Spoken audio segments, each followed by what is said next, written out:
Hello, this is Alex again, and in this video we will go over how to model only using the graphical area in RFEM. This relates to the previous two videos about modeling where we modeled only using the tables and only using dialog boxes. To start off, we will go up to New Model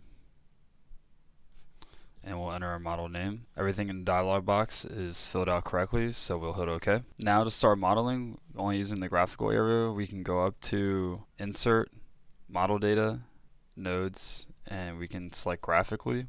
We'll put our first node at the origin, and we'll put our second node 10 feet away from the origin. Now we'll go up to this button called New Line. We'll click that, and we'll click the first node, and then we'll click the second node.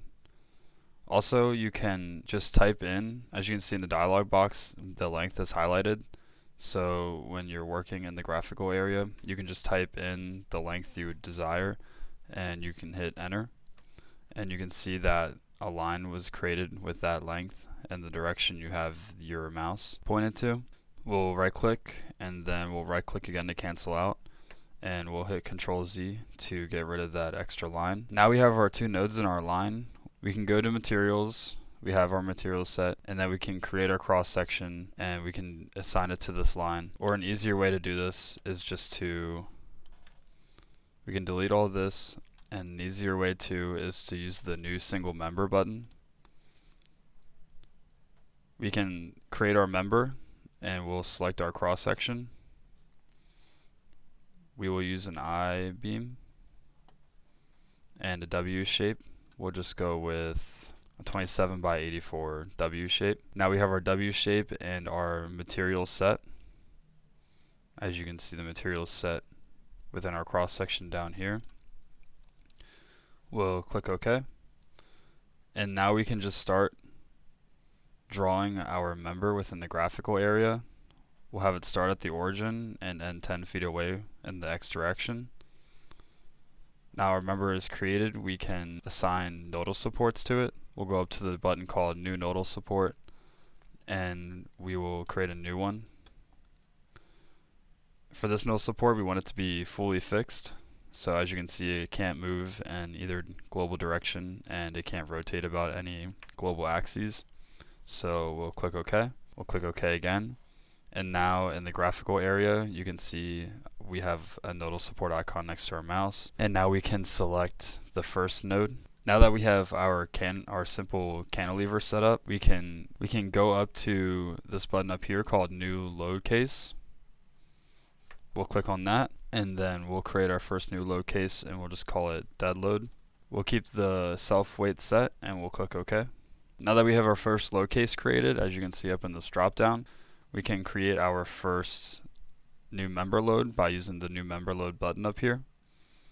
Now our new member load dialog box pops up. We can use a load type of force, and we'll use a load distribution of trapezoidal. We'll keep our load direction related to the true member length, and since we chose trapezoidal, you can see up here in the graphic how this trapezoidal load is displayed on the member. You can see a load of P1 starting off and a load of P2 ending, and that corresponds to the load parameters down here. We'll keep P1 as 0, and we want our uniform load to go up to a maximum load of -10 kips per feet. If you don't want the load to go the entire length of the member, you can turn this off, and we can customize where our load will be on the member using relative distance and percentages. We want our uniform load to start off at 10% of the distance away from the member start, and then we want it to end at the 100% distance away from the member start. So once that's set, we'll click OK, and then we will click on our member,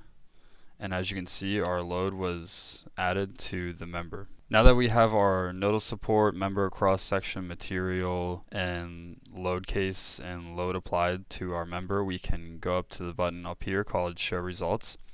Or we can also click the Calculate All button, and this will run our calculations, and the analysis for our calculations has appeared in the graphical area, showing our member deformation as 0.216 inches. And we can also view our maximum moment about the y-axis, and also our maximum shear or shear diagram in the Z direction, and that comes up to 45.84 kips. I hope this video was helpful in learning how to model in the graphical area compared to our previous videos where we modeled in the table and modeled only using dialog boxes. In my opinion, I believe the graphical area modeling is a lot quicker and easier and can save a lot of time. In the next video, we'll go over specifically how to apply nodal loads and what that consists of. Thanks for watching.